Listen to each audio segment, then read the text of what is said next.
diplomatique, Mesdames et Messieurs les représentants des organisations internationales accréditées en République démocratique du Congo, Mesdames et Messieurs les cadres et agents du ministère en charge des Affaires étrangères et de la coopération internationale, distingués invités, Mesdames et Messieurs, avant toute chose, je voudrais saluer les efforts du ministère des Affaires étrangères qui a pris l'initiative d'organiser cette conférence diplomatique et de la placer sous le thème d'une diplomatie au service du développement de la République démocratique du Congo et de la paix, me donnant ainsi l'opportunité de m'adresser pour la première fois depuis mon accession à la magistrature suprême aux professionnels de notre diplomatie sur ma vision de la politique extérieure de la République démocratique du Congo. À ce sujet, il convient de rappeler que dans mon discours d'investiture prononcé devant la nation congolaise le jeudi 24 janvier 2019 dans la cour du Palais de la Nation, je me suis totalement exprimé en ces termes, je cite, « Par sa situation géographique et en considération des enjeux géostratégiques de ses ressources naturelles et de son capital humain, la République démocratique du Congo porte une espérance pour l'Afrique et le monde. Le monde entier a les yeux rivés sur la République démocratique du Congo. Pour notre développement harmonieux, nous allons mener une politique de coopération économique basée sur l'investissement et l'amélioration de l'image de notre pays. Notre pays est un carrefour au cœur de l'Afrique. À ce titre, il fait la jonction entre toutes les zones géographiques du continent. » Fin de citation. Par ces propos tenus lors de mon investiture, je tenais dans un premier temps à souligner le destin fabuleux que Dieu, le Tout-Puissant, a assigné à la République démocratique du Congo, ainsi que le rôle stratégique qu'elle est appelée à jouer, tant en Afrique que dans le monde, au regard des atouts dont elle dispose à cet effet, et qu'il revient à tout Congolais d'en avoir une conscience aiguë et de l'assumer pleinement. À ceci, je tenais aussi à exprimer de manière limpide l'intérêt particulier que je portais sur la diplomatie comme un pilier de l'action de redressement national que j'entendais mener durant mon mandat à la tête de notre pays. Ce faisant, j'ai indiqué ce que j'attendais de tous ceux qui interviennent dans le champ des relations extérieures de la République démocratique du Congo, des diplomates aux autres agents publics qui doivent être la cheville ouvrière de l'État en la matière, tant il est vrai qu'il n'y a pas de diplomatie sans diplomate, ni de fonction publique sans fonctionnaires engagés, bien motivés et performants. C'est sur base de cette vision que je n'ai pas tardé, après la passation de pouvoir avec mon prédécesseur, à prendre mon bâton de pèlerin pour sillonner le monde, d'est en ouest, du nord au sud. L'objectif poursuivi par cette croisade diplomatique a été non seulement de rassurer nos partenaires sur le respect des engagements pris et de briser l'isolement diplomatique dans lequel sombrait notre pays, mais aussi d'ouvrir la voie à une nouvelle ère de coopération internationale et de partenariat économique mutuellement avantageuse avec les investisseurs publics et privés. Sachez-le, à chaque fois que la cause l'exigera, je reprendrai ce bâton pour porter haut la voix de la République démocratique du Congo et de tirer profit des opportunités susceptibles de nous permettre d'optimiser la mise en valeur de nos immenses ressources naturelles en vue du bien-être des populations congolaises, tout en veillant à véhiculer auprès de nos hôtes étrangers, sans équivoque et de manière constante, le message qui veut que notre pays est certes des amis traditionnels auxquels il tient, mais veut aussi s'ouvrir à d'autres horizons. En effet, pour rappel, il est acquis comme principe que la République démocratique du Congo est ouverte au monde sans exclusive. Elle tend sa main à tout État qui est disposé à coopérer avec elle dans l'intérêt mutuel des parties et dans le respect des principes fondamentaux qui régissent les relations internationales, notamment ceux de l'égalité des peuples, de la souveraineté et de l'indépendance des États, et qu'elle demeurera une terre d'hospitalité, d'opportunité et d'avenir pour tous ceux qui désirent y vivre ou y investir, dans le respect de ses lois et de son identité culturelle. Dans le même ordre, reconnu comme l'un des pionniers du panafricanisme et cofondateur de la défunte Organisation de l'Unité africaine, l'OUA en sigle, devenue l'Union africaine, UA en sigle, en 2002, notre pays n'entend point trahir sa vocation africaine reflétée par sa géographie et inscrite dans son histoire, ainsi qu'à l'article 217 de sa Constitution. Servir et ne jamais trahir l'Afrique deviennent ainsi une autre option fondamentale de notre politique extérieure à laquelle tous les Congolais doivent tenir. Mesdames et messieurs, distingués invités, s'ouvrir au monde revient tout d'abord à vivre en paix et en sécurité avec ses voisins, ceux qui partagent avec vous la vie au quotidien et même le sang, car il n'est sans ignorer que toute politique extérieure d'un État est transcendée par des considérations d'ordre géographique. À ce sujet, il me semble à l'évidence impensable de croire qu'un pays de la sous-région des Grands Lacs peut prospérer dans la paix et dans la sécurité et se stabiliser durablement tant que son voisin est en ébullition et surtout si ce pays sert de base arrière à des groupes armés ou encore en devient le parrain. La sagesse africaine nous enseigne que lorsque la case du voisin brûle, on ne peut rester indifférent. On l'assiste pour éteindre le feu au risque d'être soi-même atteint par les flammes. Ni la République démocratique du Congo, ni ses voisins ne redessineront au grand jamais la carte du monde, ce qui par conséquent nous condamne à vivre ensemble pour l'éternité. Pour la petite histoire, il est tout de même incompréhensible que ceux qui, de l'autre rive de la Méditerranée et d'outre-Atlantique, ne s'appellent jamais frères, soient plus solidaires entre eux que nous autres Africains qui aimons nous appeler affectueusement frères. C'est pourquoi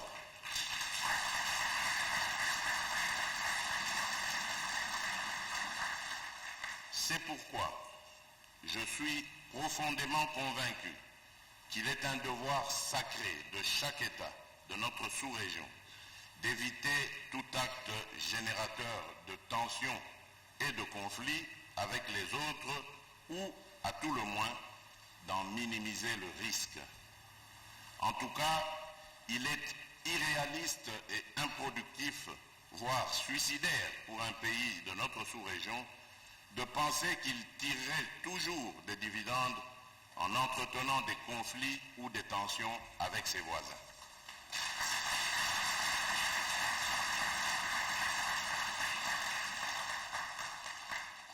En ce qui concerne notre pays,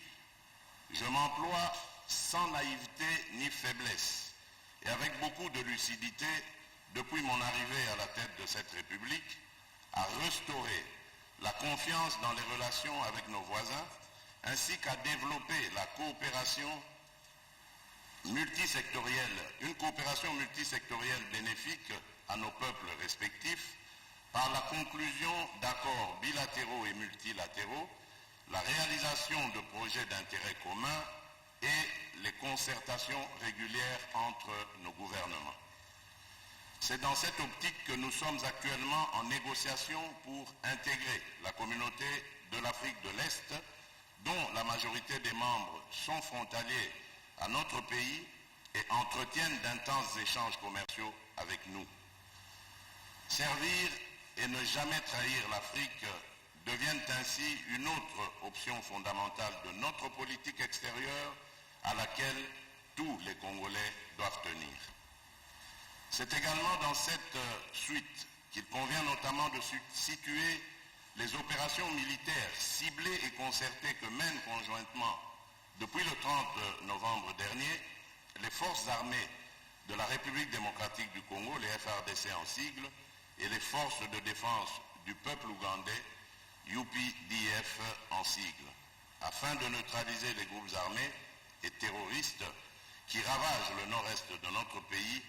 et circulent le long des frontières que nous partageons avec la République de l'Ouganda, plus précisément en Ituri et au Nord Kivu. Je rappelle que ces opérations sont fondées sur les accords fondamentaux existants entre les deux pays et les instruments juridiques pertinents de la Conférence internationale sur la région des Grands Lacs, CIRGL, dont les deux États sont membres. Ces opérations sont limitées dans le temps, bien sûr, et ont pour principe sacro-saint de ne pas porter atteinte aux droits de l'homme. Chaque fois que de besoin, la République démocratique du Congo n'hésitera pas d'organiser pareilles opérations ou de s'impliquer dans la mutualisation des forces avec ses voisins pour assurer la paix et la sécurité dans les Grands Lacs. Il ne peut d'ailleurs en être autrement au regard de l'appartenance de notre pays et de ses voisins aux mêmes organisations sous-régionales comme la CIRGL précédemment citée, la Communauté économique des États d'Afrique centrale, la CEEAC, la Communauté de développement de l'Afrique australe, la SADC, et bientôt la Communauté d'Afrique de l'Est. Au sein de ces organisations sous-régionales qui participent du reste à la construction de l'intégration africaine en général et à celle de la zone de libre-échange continentale africaine, la ZLECAf en particulier, la République démocratique du Congo doit jouer un rôle actif et accru. C'est ici le lieu pour moi de réitérer mes remerciements aux chefs d'État et de gouvernement de la CEEAC et de la SADC pour la confiance qu'ils ont témoignée à notre égard en nous désignant à travers ma personne à la présidence de la première communauté, fonction que nous assumons depuis le mois de janvier dernier, et de la seconde à la tête de laquelle nous siégerons en août prochain. De plus, comme vous l'avez suivi le jeudi dernier, j'ai été porté à la présidence du mécanisme régional de suivi d'Addis Abeba pour la paix, la sécurité et la coopération pour la République démocratique du Congo et la région. Je renouvelle mon serment d'œuvrer de toutes mes forces pour la réalisation de des objectifs de ces organisations et je compte à cet effet sur le soutien de mes pairs. Mesdames et messieurs, distingués invités, l'avenir des peuples africains repose sur leur capacité de s'unir et de travailler à la transformation d'énormes potentialités naturelles dont regorge leur sous-sol et leur sol en richesses réelles profitables à tous les fils et filles du continent. Héritier de Simon Kimbangu, de Joseph Kasavubu, de Patrice Emery Lumumba, de Mobutu Sese Seko, de Laurent Désiré Kabila et d'Étienne Tshisekedi Wamulumba, figures emblématiques de la lutte héroïque de notre peuple pour la liberté, la justice, l'indépendance, l'unité nationale, la démocratie et l'état de droit, nous, Congolais, devons toujours être à la première ligne du combat pour l'unité de l'Afrique, son développement et son rayonnement dans le monde.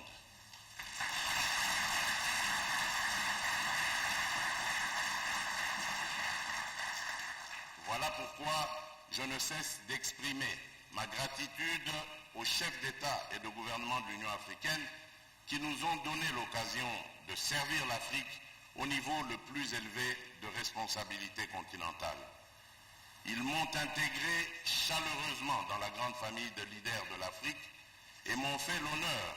de me confier, dès ma première participation aux travaux de leur conférence, la charge de deuxième vice-président afin que j'accède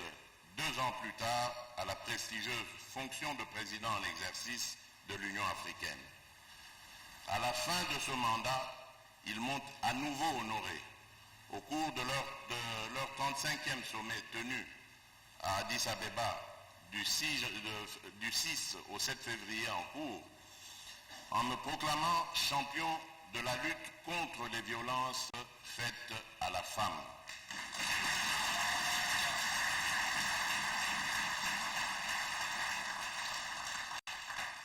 Pour moi, cette nouvelle mission est une responsabilité que j'assumerai pleinement par des initiatives et des propositions concrètes à l'Union africaine afin de protéger, dans une approche de masculinité positive, les femmes africaines contre la méchanceté de certains hommes et de leur créer davantage les conditions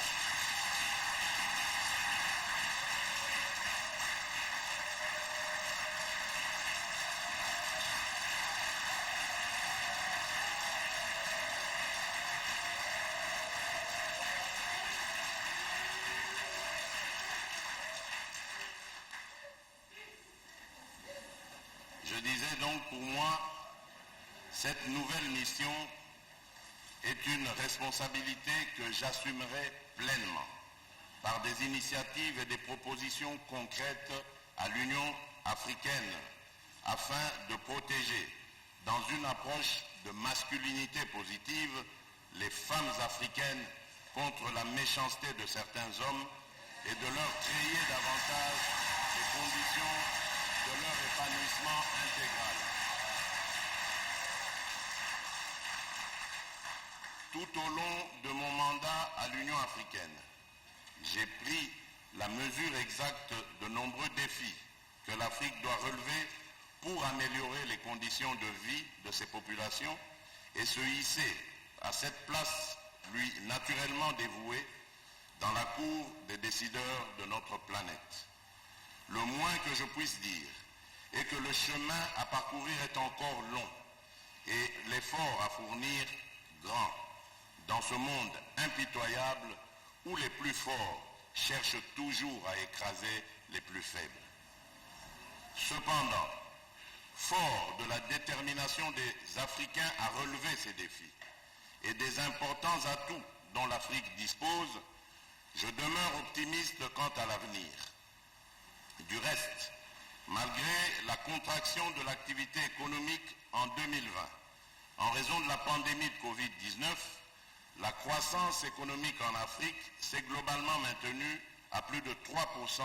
au cours des dernières années, taux de croissance supérieur à celui de l'Europe émergente,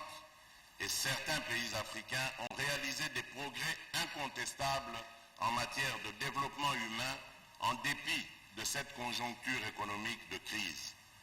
C'est pourquoi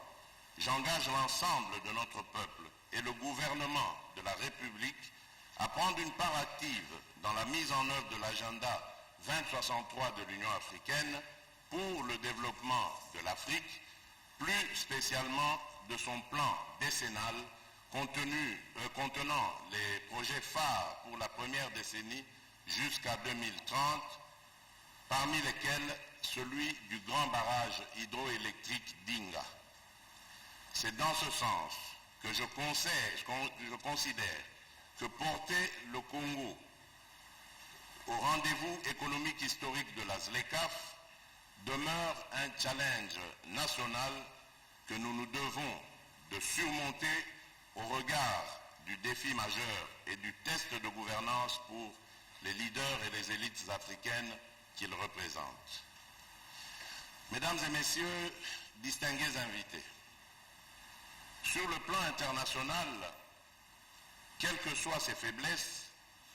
l'Organisation des Nations Unies, l'ONU en sigle, reste le cadre institutionnel idoine ainsi que l'outil principal de maintien de la paix et de la sécurité internationale. La République démocratique du Congo est parmi les pays les mieux indiqués pour en témoigner. En effet, dès l'aube de son indépendance en 1960, notre pays a connu une crise politique aiguë et a recouru à l'ONU pour se stabiliser. Depuis 1999, soit déjà 23 ans, les Nations Unies se tiennent à nos côtés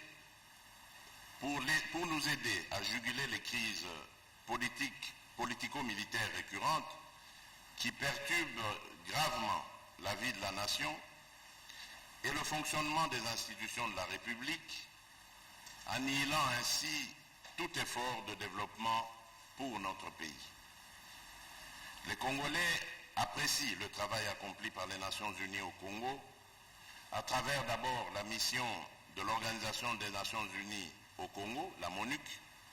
devenue mission de l'Organisation des Nations Unies pour la stabilisation de la République démocratique du Congo, la MONUSCO. À l'heure actuelle, cette mission de maintien de la paix est l'une de celles qui auront le plus duré. La plus importante en nombre de troupes et en termes de coûts déployés dans le monde. Cependant, il est essentiel que nous comprenions tous que la résolution des problèmes du Congo relève d'abord de la responsabilité des Congolais eux-mêmes. Par conséquent, l'appui de la communauté internationale n'est pas la solution définitive à nos crises et ne peut se prolonger à l'infini au risque d'anesthésier les dynamismes internes.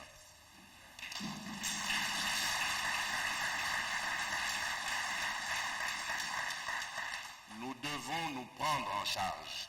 et promouvoir nous-mêmes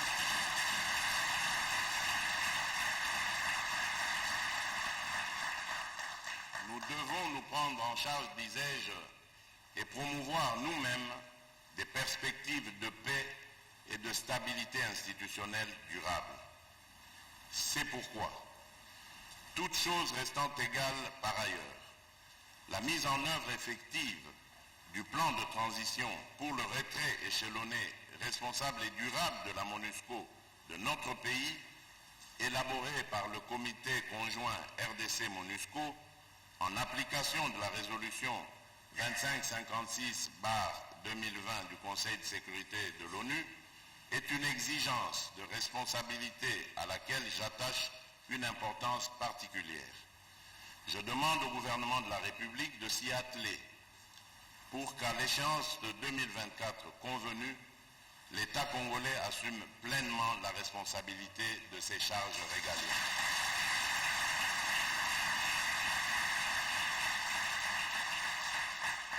S'agissant des relations entre l'Afrique et les Nations Unies,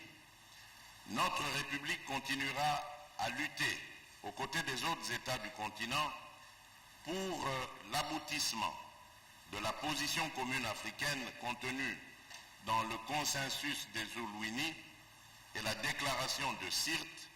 plaidant pour l'obtention par l'Afrique de 2 sièges supplémentaires dans la catégorie des membres non permanents et 2 autres dans celle des membres permanents du Conseil de sécurité des Nations Unies, avec les mêmes droits, y compris celui de veto, les mêmes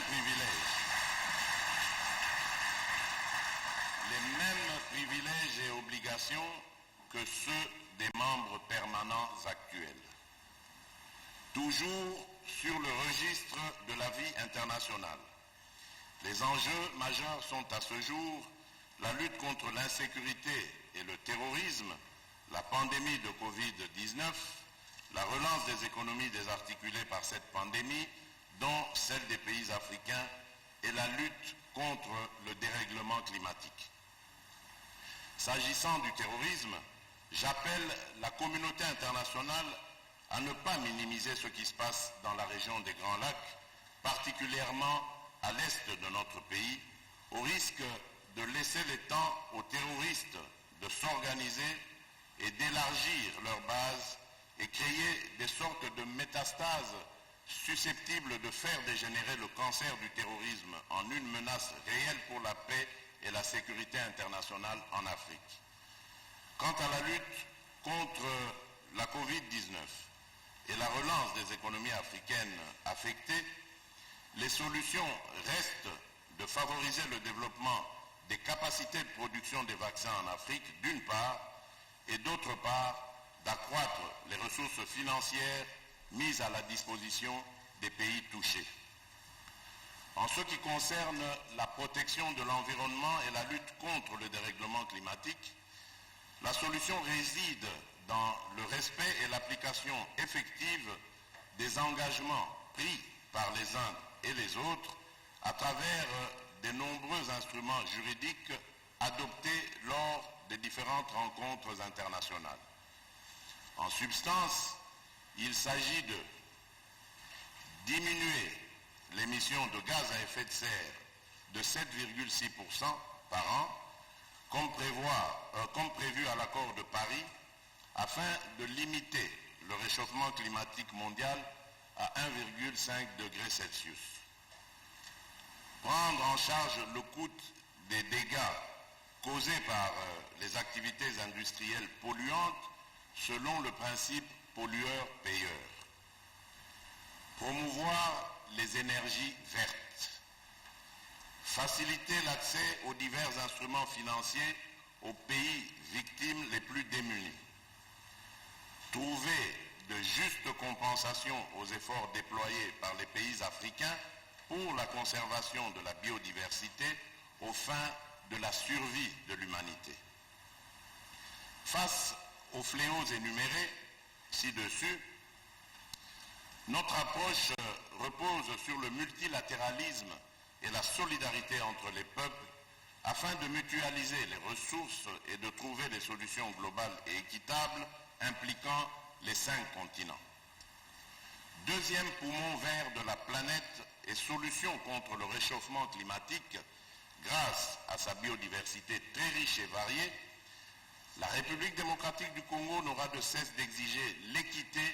et le juste prix de sacrifice consenti par son peuple pour sauver l'humanité.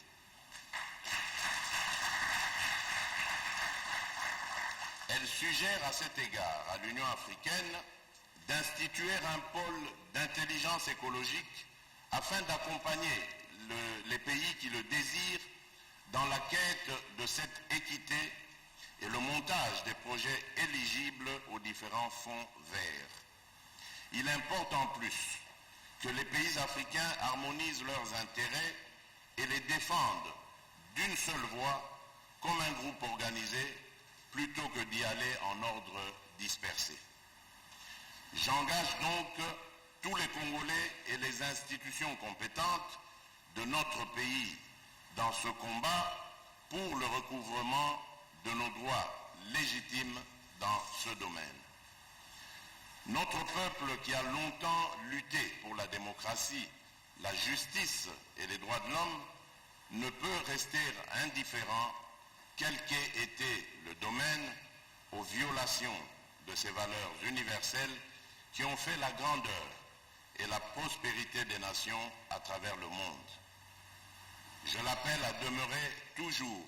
aux côtés de ceux qui se battent pour le triomphe de ces idéaux.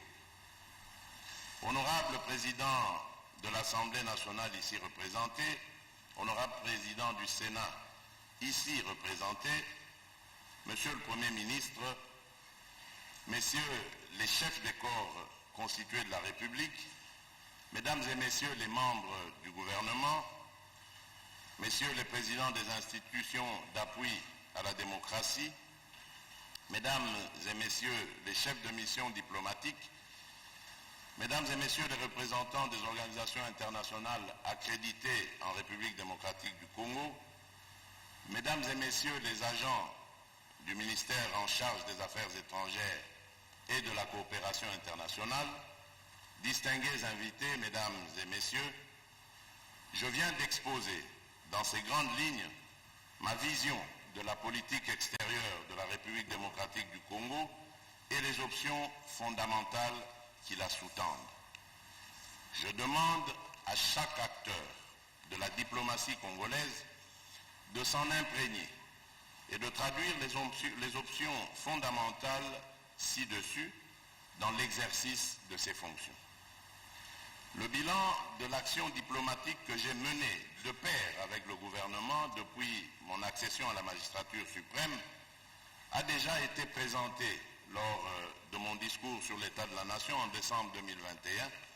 devant les deux chambres du Parlement réunies en congrès, ce qui m'oblige à ne point y revenir. Néanmoins, sans triomphalisme quelconque ni autosatisfaction exagérée, je peux affirmer de nouveau que le Congo a retrouvé sa visibilité internationale et attire davantage le regard du monde sur lui.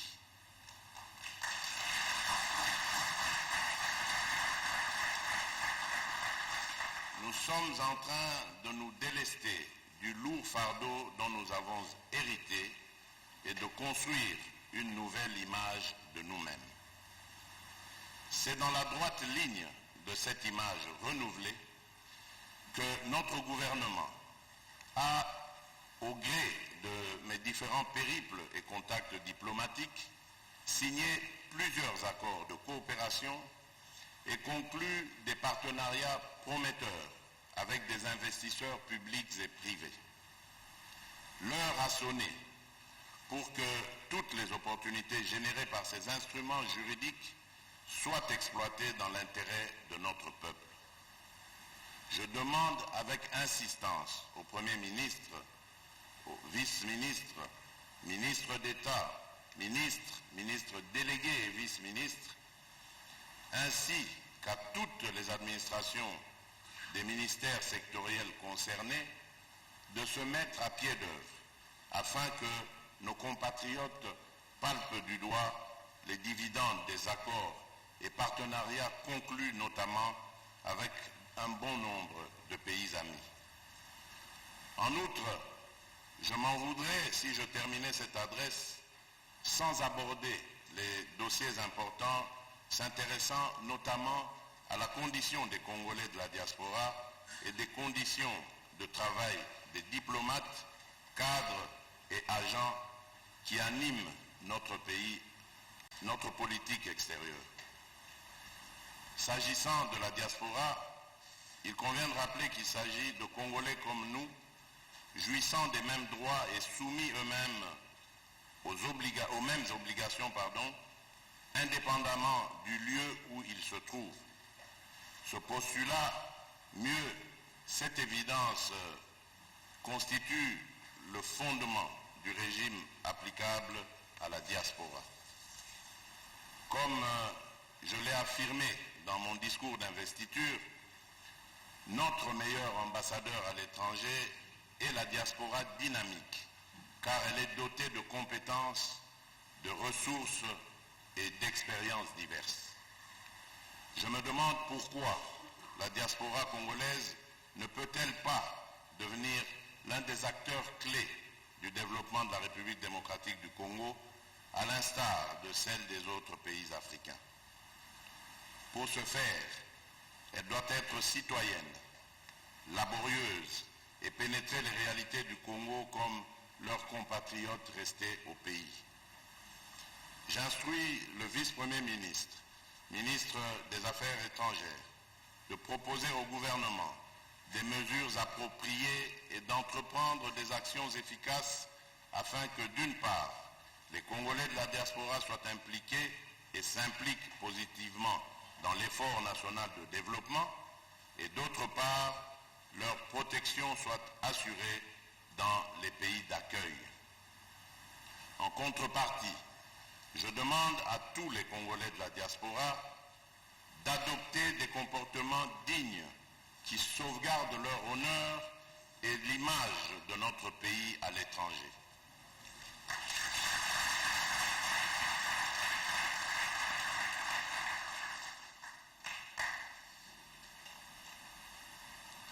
on ne peut pas se prévaloir du droit à la protection de son pays et en même temps s'employer à le discréditer par ses actes moralement inadmissibles et légalement répréhensibles.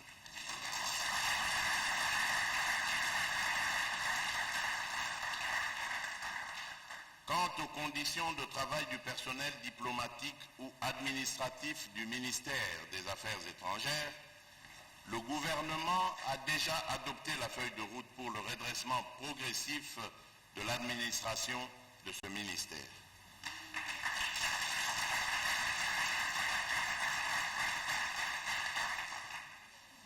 Des instructions précises ont été données au vice-premier ministre, ministre des Affaires étrangères,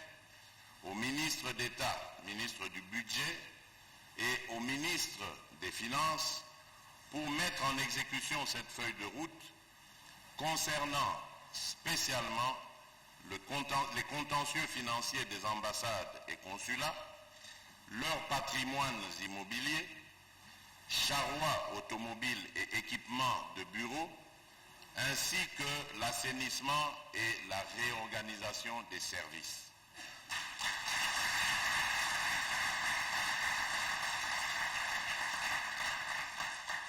Le processus d'exécution de cette feuille de route est en cours et j'y veille personnellement.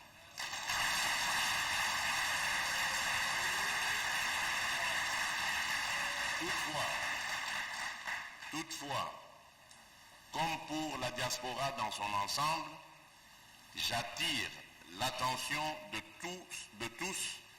sur le fait que nos diplomates et agents administratifs des affaires étrangères sont porteurs et des valeurs de la République auprès des étrangers, des représentants des États, ainsi que des institutions internationales partenaires de notre pays et de l'image de celui-ci. De ce fait, en ma qualité de chef de l'État, représentant légitime et constitutionnel du pays auprès des puissances étrangères et premier diplomate de la République, je me montrerai très exigeant quant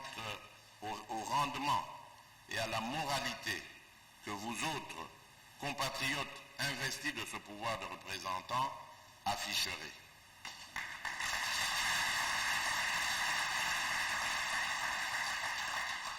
Je ne tolérerai point au sein de notre personnel diplomatique les actes avilissants tels que le trafic d'influence, le rançonnement des usagers de nos services consulaires et, de manière générale, les comportements attentatoires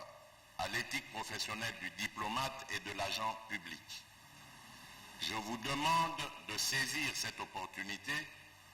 pour procéder, comme dans une retraite, à votre propre autocritique et de vous ajuster au renouveau diplomatique dont vous allez planter le décor à l'issue de cette conférence.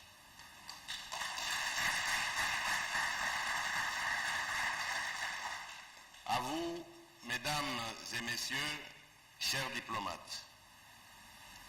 je voudrais dire que j'attends de vos travaux au cours de cette 12e conférence diplomatique des recommandations pertinentes en vue de poursuivre la matérialisation de notre vision de la politique extérieure de la République démocratique du Congo et de consolider les acquis de l'action que j'ai menée avec vous depuis plus de 3 ans. J'attends de vous un vent nouveau, porteur de changement dans votre secteur d'activité,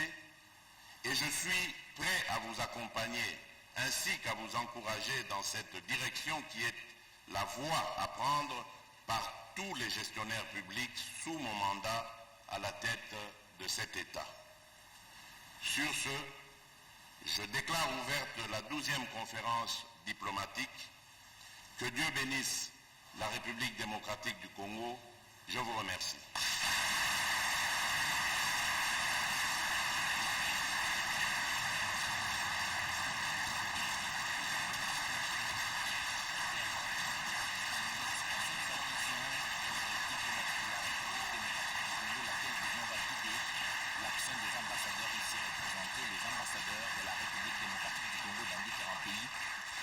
Excellences, Monsieur le Président de la République,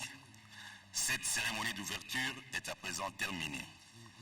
Mesdames et Messieurs, distingués invités, comme annoncé, après le départ de Son Excellence, Monsieur le Président de la République, les participants aux travaux seront priés de regagner la salle après les cocktails pour l'entame de travaux proprement dits. Sur ce, je prie l'assistance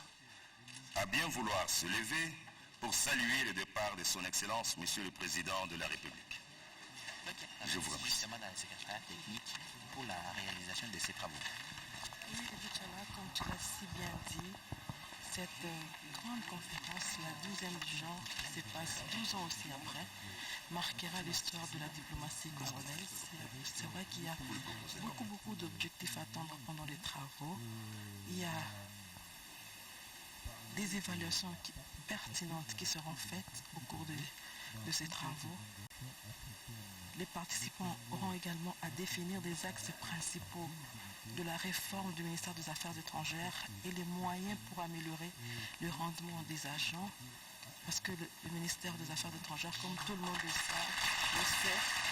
est gangréné par plusieurs problèmes. Les problèmes des salaires des ambassadeurs, les problèmes des arriérés des diplomates,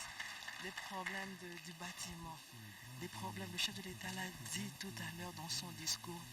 Il veille, il est derrière ce dossier. Il a même instruit le ministre des Finances à s'en occuper personnellement. Et au cours de cette conférence diplomatique, aussi Edith Chala, les ambassadeurs présents à Kinshasa se mettront sur une même table pour discuter de leurs propres problèmes. Les participants et les invités pour les cocktails. Tu t'en souviendras qu'il y avait une commission qui était mise en place pour essayer d'étudier, d'examiner les problèmes. Cette commission était constituée du ministère du Budget, du ministère des Finances et avec comme présidence le ministère des Affaires étrangères pour essayer de voir comment résoudre les différents problèmes qui gangrènent le ministère des Affaires étrangères et du Tchad. Merci Doris Mozo pour toutes ces orientations. Vous avez suivi le président de la République qui a placé la République démocratique du Congo au centre de l'Afrique, qui l'a projeté dans le monde aussi avec des orientations plus claires. Les ambassadeurs ont suivi.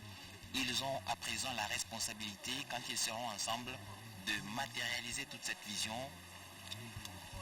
soulevant des axes principaux, chacun en ce qui les concerne, les représentants dans les organisations internationales de la République démocratique du Congo bien sûr, mais aussi les ambassadeurs accrédités dans différents pays selon leur région géographique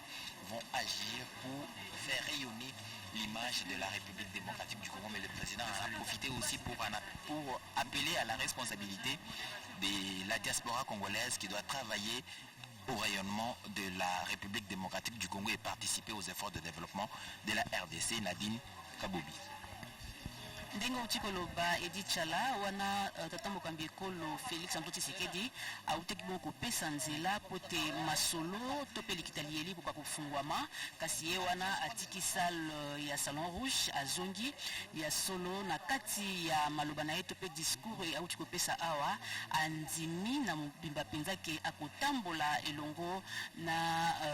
bai ministère ya Affaires étrangères po te bakoka bongo kotambola to pe kokokisa ya solo makanisi maye na ntina kolakisa politique ya ekolo RDC na bikolo ya bapato ba mingi penza na kati ya molongo. Félix Antoine Tshisekedi asengi na ba diaspora bakoka bongo kozala pe sima ya makanisi maye pote bakoka kopesa image ya sika ya République démocratique ya Congo. Masolo maye ezali bongo ya mbala zomi na mibale, donc tonkoloba ete esali bongo mibu zomi na mibale uto balengela masolo ya lolenge boye na ntina ewana Christophe Lutundula ye azali kokamba ministère ya Affaires étrangères azali na makanisi to pe etumba na ye ezali bongo ya komema bongo mopepe mwasika na ntina ya mbongo wana to pe ya kotambwisa politique ya RDC na bikolo bya bapaya pe kobongisa misala na mobimba penza na kati ya ministère eye ya Affaires étrangères wana pende ezali ntina ya masolo ya mafungwami ya mikolo misatu awa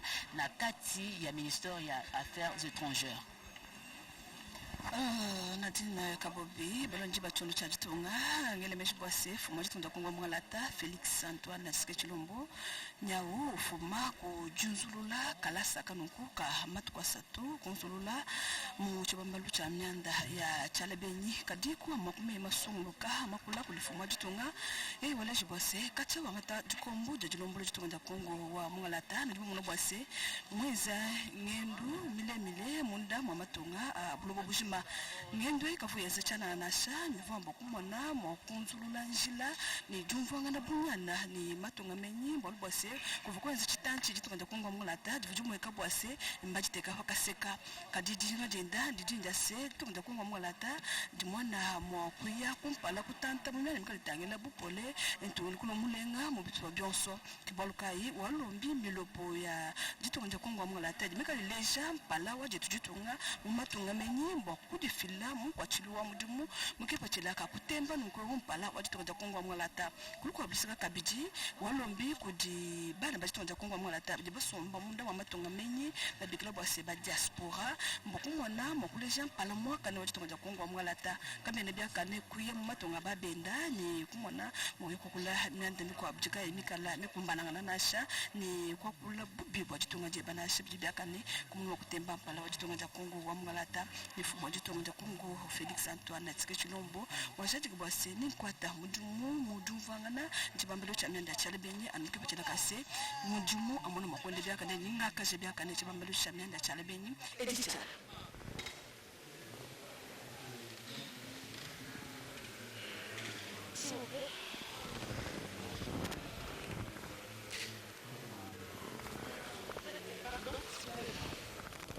Voilà donc, merci pour toutes ces interventions à la nationale. La République démocratique du Congo, à présent, va avoir une nouvelle orientation en diplomatie. Le président de la République, Félix Antoine Tshisekedi, a donc donné les détails, sa vision sur la diplomatie congolaise d'aujourd'hui. Souvenez-vous que la RDC doit jouer un rôle central dans son combat, pas seulement pour elle-même, mais aussi pour toute l'Afrique, dans tous les forats internationaux. Il faudra donc que cette voix soit audible, la voix de l'Afrique, à travers la République démocratique du Congo. Les ambassadeurs sont tous sensibilisés parce qu'ils ont suivi en direct le président de la République qui a rappelé que lors de son intervention au cours du discours sur l'état de la nation l'année dernière, il a rappelé les différents fruits obtenus de ses périples à travers le monde, du nord au sud, de l'est à l'ouest. Il a obtenu plusieurs